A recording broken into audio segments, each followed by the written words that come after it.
This episode of Yesterworld is sponsored by Squarespace. Stay to the end of the video to hear about Yesterworld Expanded, a new written series I'm launching using Squarespace. And go to squarespace.com/yesterworld and get 10% off your first purchase. When Star Wars made its debut in 1977, it quickly became a worldwide phenomenon and evolved into a symbol of pop culture during the 1970s and 80s, even beating out the 1975 blockbuster Jaws as the highest-grossing film of all time. And in 1978, while Star Wars mania was in full effect, CBS announced a 2-hour Star Wars holiday variety special, which would be the first official spin-off of the sci-fi adventure. And while initially envisioned as the next great TV holiday classic, with plans to spawn a new line of merchandise, the end result is often regarded as not just the worst Star Wars spin-off of all time, but one of the worst television specials ever created.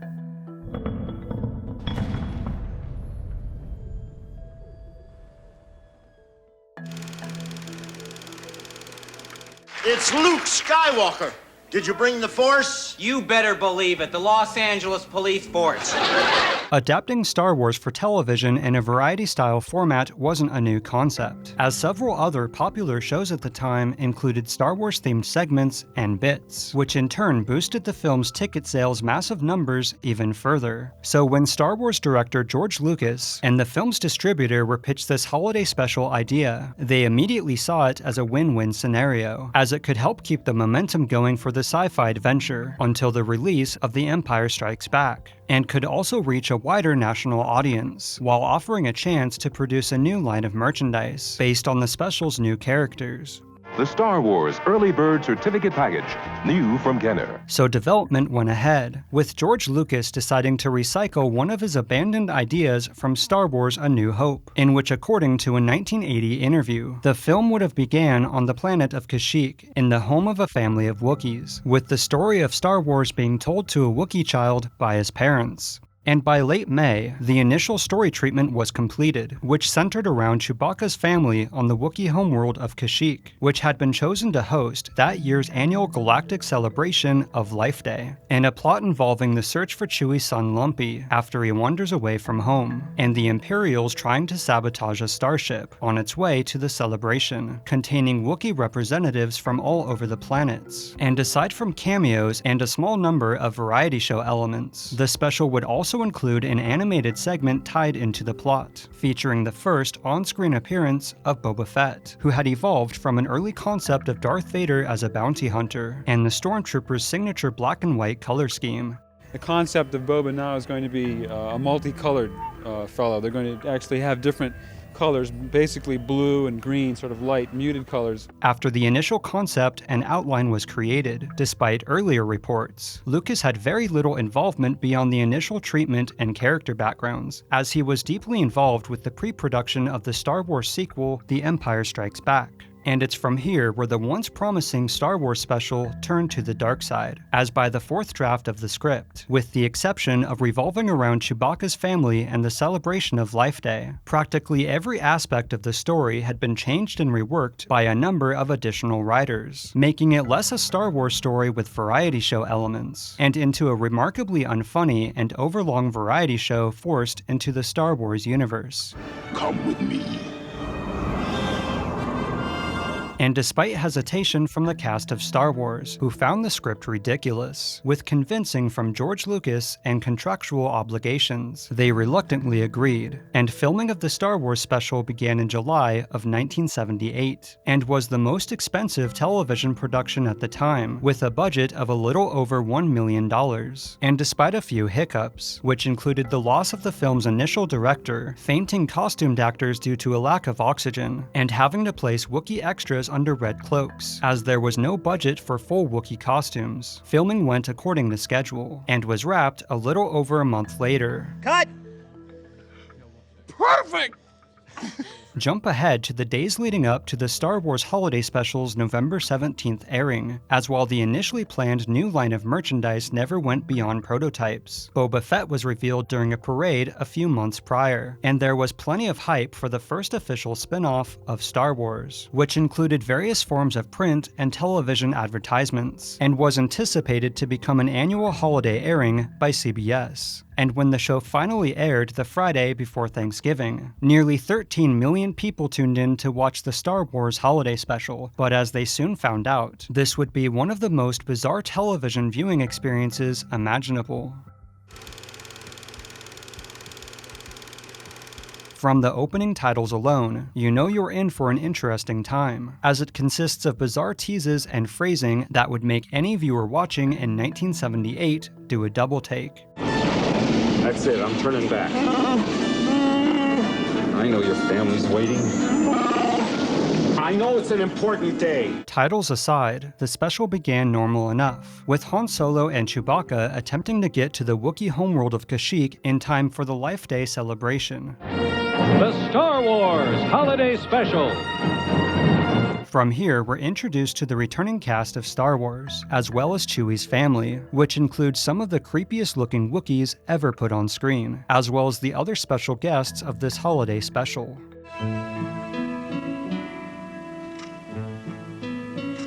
But it's once we enter Chewie's home and meet his family, who desperately want him back in time for Life Day, it quickly becomes clear that this will be a truly unique experience, as we're subjected to 10 solid minutes of Wookiee dialogue and interactions with no subtitles.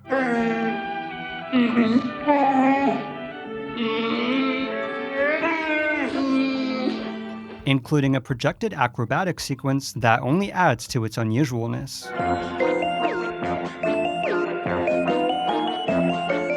After the first of what would be many bizarre and overlong sequences, it becomes a relief when Luke Skywalker makes his appearance, in which Mark Hamill attempts to bring as much life into the script as humanly possible, and tries to reassure the Wookiees that Chewie will make it home. Come on, Mala, let's see a little smile. Come on. There, that's better.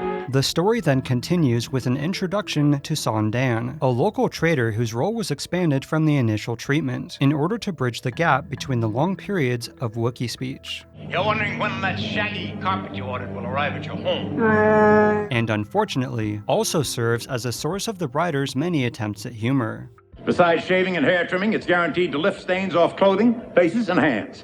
Cleans teeth, fingers, and toenails, washes eyes, pierces ears, calculates, modulates, and syncopates life rhythms, and can repeat the entire Imperial Penal Code, all 17 volumes, in half the time of the old XP21.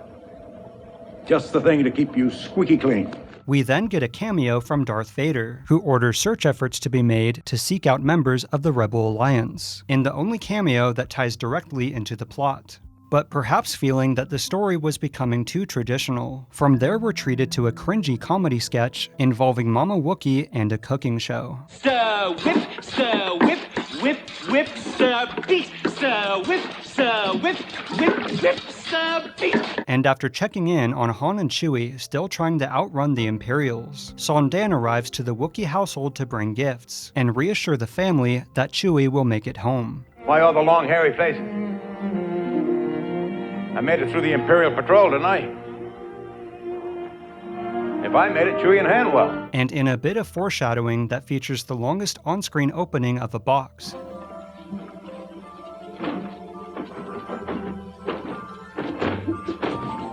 We see that Lumpy has been conveniently given a transmitter, which you'll find out why later. What follows is by far the show's most strange and questionable segments, as despite the device appearing in the initial treatment as a way to display images of what a Wookiee finds important to his life, leading to Chewbacca's sense that his son was missing, it was changed to this. I thought you might like this. It's one of those it's kind of hard to explain. It's a, wow. You know what I mean? And while it starts out innocent enough, the concept of the show being intended for a family audience quickly goes out the window. Oh, yes. I can feel my creation. I'm getting your message. Are you getting mine? Oh, we are excited, aren't we? But wait, it gets worse.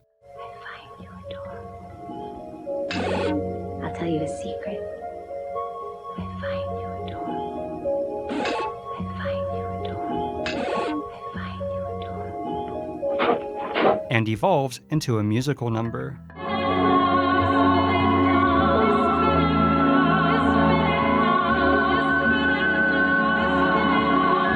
Perhaps feeling that even the biggest Star Wars fan would be on the verge of changing the channel, we finally get a cameo from Princess Leia, who is working on something with C-3PO. And much like Mark Hamill's scene, Carrie Fisher works with what she has to the best of her ability, in a scene that also has no impact on the story. Look, I know I can count on you to take care of my friends until their leader returns.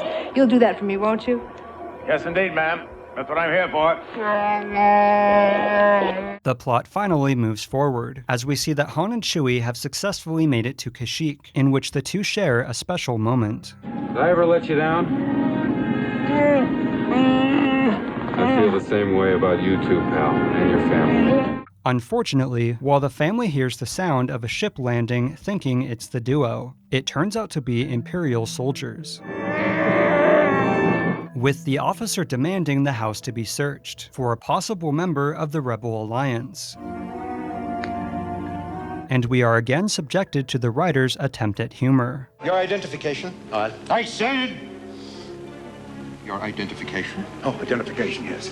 It's a very important thing, identification. I never leave the shop without my identification. It's very important, just in times like this. You see, I just found my identification. I think it's in my pocket there. Before long, by way of another shoehorned and unrelated plot point to the overall story.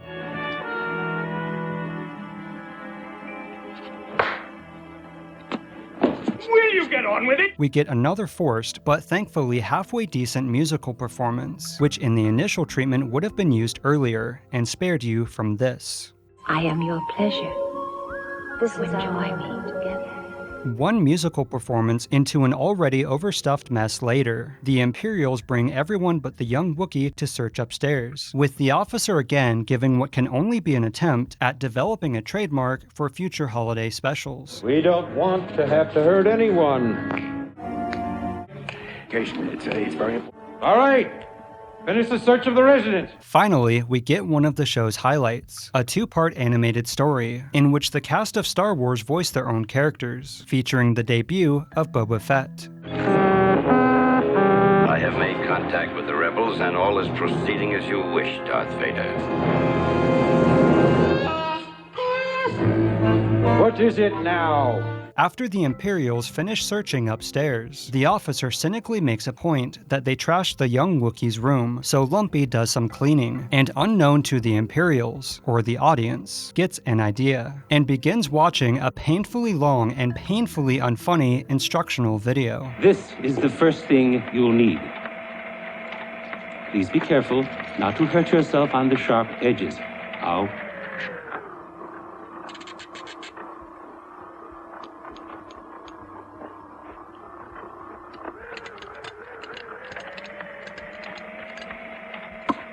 While Lumpy continues to build the device, the Imperials suspend the search to watch a completely random supposed live broadcast that is required to be watched by all Imperial personnel, called Life on Tatooine. And while fun to see more of the iconic Star Wars location and its characters, it ends up being another painfully unfunny and rather boring comedic sketch, revolving around one of the Golden Girls as a bartender, and a man's attempts to seduce her. I wasn't desperate. I wasn't begging, whining, groveling, sniveling. I just came in here for a drink. And I found a lot more. This is interrupted by another Imperial broadcast, within this Imperial broadcast, regarding a curfew being set in place. But as her customers refuse to leave, we get another musical number. It's not the end, friend, if you're a friend. After the seemingly inconsequential 13-minute segment that appears in the original treatment as an actual part of the story's plot, Lumpy's transmitter is unexplainably able to impersonate an officer, who conveniently calls off the search, leaving behind a single stormtrooper, who discovers the young Wookiee's device.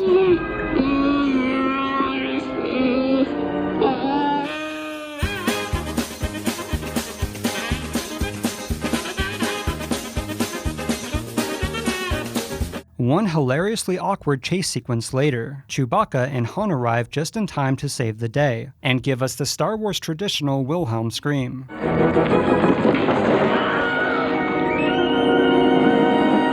The special wraps up with heartwarming moments from Han as he bids the family farewell, with the reuniting of Chewie and his beloved Wookiee wife, using literally the same shot seen only seconds earlier.